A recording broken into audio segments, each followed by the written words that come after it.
Hello users, कैसे हैं आप सब। आई होप आप सब अच्छे होंगे, सेफ होंगे और जहां भी होंगे ट्रेड कर रहे होंगे।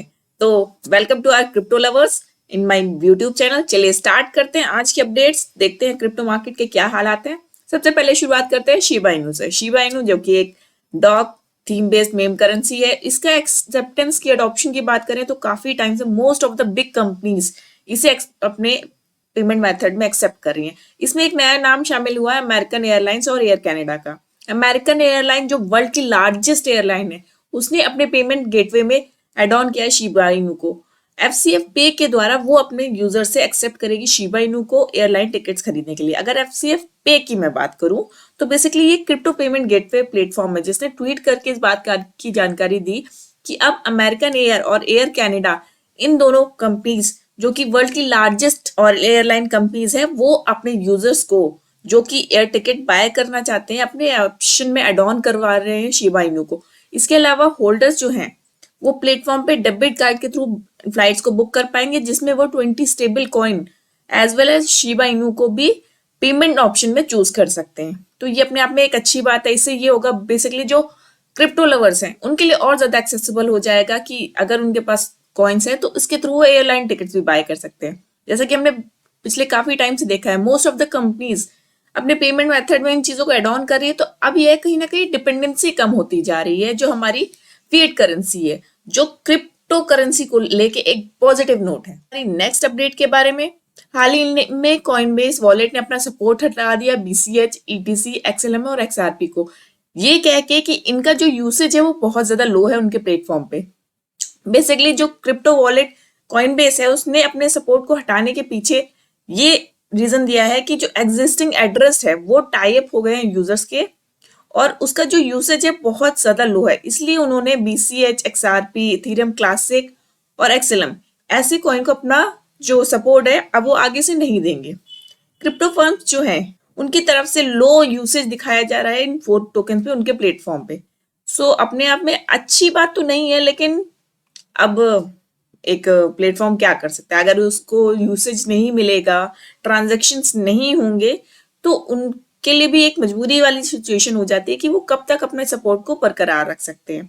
कॉइन बेस को अगर देखा जाए तो इसके ग्रुप ऑफ इन्वेस्टर जो है उन्होंने एक लॉ सूट भी फाइल किया है यूएस डिपार्टमेंट ट्रेजरी ओवर में, ताकि वो उन सेक्शंस जो क्रिप्टो मिक्सचर टोर्नाडो कैश में इन्वॉल्व थे उनके अगेंस्ट कोई चीजें एग्जीक्यूट कर पाए। अगर बात करें इनका सपोर्ट हटने की तो उसके पीछे उनके अपने रीजंस हो सकते हैं, बट इम्पैक्ट कहीं ना कहीं क्रिप्टो मार्केट पे इसका जरूर पड़ेगा। बात करते हैं हमारी एक और अपडेट के बारे में। जैसा कि हम पिछले काफी टाइम से देखते आ रहे हैं, कोई ना कोई निगेटिव न्यूज आती रहती है क्रिप्टो मार्केट में जिससे क्रिप्टो मार्केट पे फर्क पड़ता है। हाल ही में एफटीएक्स का कोलैप्स हमने देखा, टेरा लूना का कोलैप्स देखा। एफटीएक्स का एकदम से बंद हो जाना अपने आप में बहुत बड़ी बात थी। अब इसी में एक और इसको एड ऑन करता हुआ आगे बढ़ा होता हुआ बिटफ्रंट क्रिप्टो एक्सचेंज आया जो जल्दी शट डाउन हो सकता है। उनके ऑफिशियल्स ने इस बात को कंफर्म किया है। अगर हम बात करें बिटफ्रंट की तो ये क्रिप्टो एक्सचेंज है जो बैक्ड किया गया है Japanese social media firm line crop के द्वारा। इसने अपने सस्पेंड कर दिए हैं जितने भी नए साइन अप्स है और क्रेडिट कार्ड से पेमेंट लेना भी बंद कर दिया है और with in a few month ये अपने प्लेटफॉर्म को बंद कर देगी। अगर देखा जाए तो इस एक्सचेंज पे जितने भी यूजर्स हैं उनको टाइम तो दिया जाएगा अपने फंड को कहीं और स्टोर करने में, ट्रांसफर करने में, बट इस तरह की न्यूज़ कहीं ना कहीं डिस्टर्बिंग होती है क्रिप्टो मार्केट के लिए। जो ऑलरेडी जो यूजर्स हैं, इन्वेस्टर्स हैं, काफी भरोसे के साथ क्रिप्टो में इन्वॉल्व होते हैं, तो इस तरह से क्रिप्टो एक्सचेंजेस का बंद हो जाना अच्छी बात तो नहीं है। इसके लिए कई सारी चीजें लानी चाहिए, कुछ रेगुलेशंस लानी चाहिए कि जो एक्सचेंजेस आते हैं उनके लिए फ्रेमवर्क बनाना चाहिए मेरे ख्याल से, क्योंकि जो यूजर्स हैं वो बिलीव करके अपना पैसा लगाते हैं और इस तरह से सडनली किसी एक्सचेंज का ये बता देना कि वो बैंक्रप्सी फाइल कर रहे हैं या शट डाउन कर रहे हैं अपने ऑपरेशंस को, क्रिप्टो मार्केट के लिए अच्छी चीज नहीं है। तो क्रिप्टो मार्केट जिस तरह से धीरे धीरे बढ़ रहा है उसमें कहीं ना कहीं ये चीजें इन्वॉल्व होनी चाहिए कि जब कोई भी एक्सचेंजेस लिस्ट होता है, बनता है, तो उस पर कुछ ऐसी चीजें इंक्लूड करनी चाहिए कि वो इजिली अपने आप को शट डाउन ना करे और जस्ट एक ट्वीट के द्वारा या ऑफिशियल्स द्वारा ये बात कह देना कि हम अपने ऑपरेशंस को बंद कर रहे हैं काफी हद तक गलत है इन्वेस्टर्स के लिए, यूजर्स के लिए। तो आई होप इन फ्यूचर ऐसी कोई भी घटना ना हो। हमारी नेक्स्ट अपडेट है इथेरियम डेरिवेटिव को लेके जो बेरिश बना हुआ है। ट्रेडर्स की अगर बात माने तो ट्रेडर्स इथेरियम को लेके अभी भी ये बिलीव करते हैं कि इथेरियम का जो बॉटम है अभी चल रहा है। एक्सपेक्टेशंस की बात करें तो जो रेगुलेशन और एफटीएक्स का जो कंटिन्यू कोलैप्स हुआ उससे बहुत ज्यादा क्रिप्टो मार्केट को फर्क पड़ा। लेकिन जो प्राइस का करेक्शन देखें तो इथेरियम में पिछले नवंबर में देखा जाए 5.5% की रैली देखी गई, जो अपने $1200 के सपोर्ट लेवल को अभी भी बरकरार रखी हुई, उसी के आसपास ही प्राइस रेंज घूम रहा है। और इधर जो चीजें निकल के सामने आ रही है वो भी कहीं ना कहीं थोड़ी सी डिस्टर्बिंग है कि ब्लॉकीफाई ने अपना बैंकरप्सी फाइल किया है, एफटीएक्स का कोलैप्स हो गया। इस तरह की न्यूज़ें मार्केट को डिस्टर्ब कर रही है, जिससे कि मार्केट रिकवर करने की भी कोशिश कर रहा है तो उसे स्टक हो जा रहा है।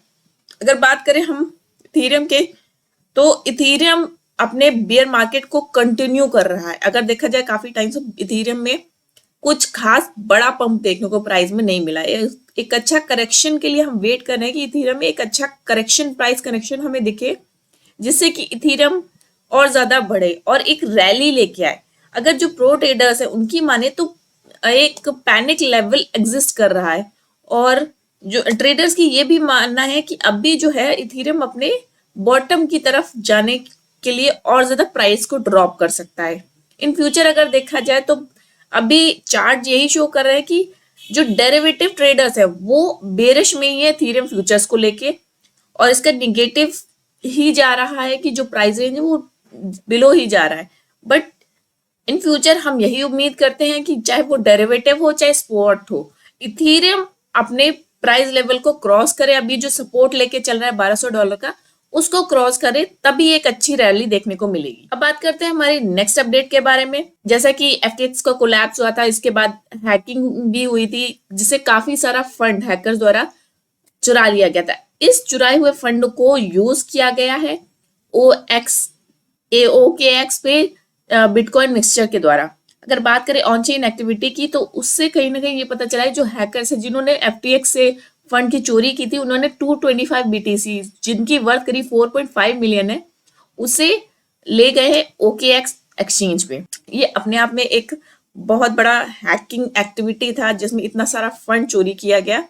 ये हैकर्स कहीं ना कहीं ये जो फंड चोरी किया गया उसे इधर से उधर मूव करा रहे हैं, ताकि उसको जो पोर्शन है उसको यूज कर सके या एक्युमुलेट कर सके।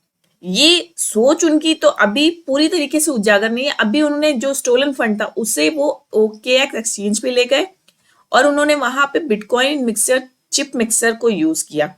तो एक एनालिस्ट द्वारा ये रिपोर्ट किया गया है कि 225 BTCs सेंड किए गए हैं इस एक्सचेंज पे। ट्रांजैक्शन डिजिटल लेजर पे देखा जा सकता है, जो कि क्लियरली शो कर रहा है इस बड़े ट्रांजैक्शन को जो कि किया गया उन हैकर्स के द्वारा जिन्होंने एफटीएक्स फंड की चोरी की है। इसका क्रिप्टो मार्केट पे क्या इंपैक्ट पड़ेगा ये तो आने वाला टाइम ही बताएगा। तो आज के लिए हमारे पास यही आपके लिए अपडेट्स थी। आगे अपडेट्स के लिए हमारे साथ बने रहिएगा। हम आपको डे बाय डे जानकारी देते रहेंगे क्रिप्टो मार्केट में क्या चल रहा है। उसके लिए आपको चैनल सब्सक्राइब करना होगा और वीडियो को जल्दी से लाइक कर दीजिए। अगर कोई सजेशन है तो उसे कमेंट बॉक्स में लिख दीजिए। तो आज के लिए इतना ही। Thank you so much.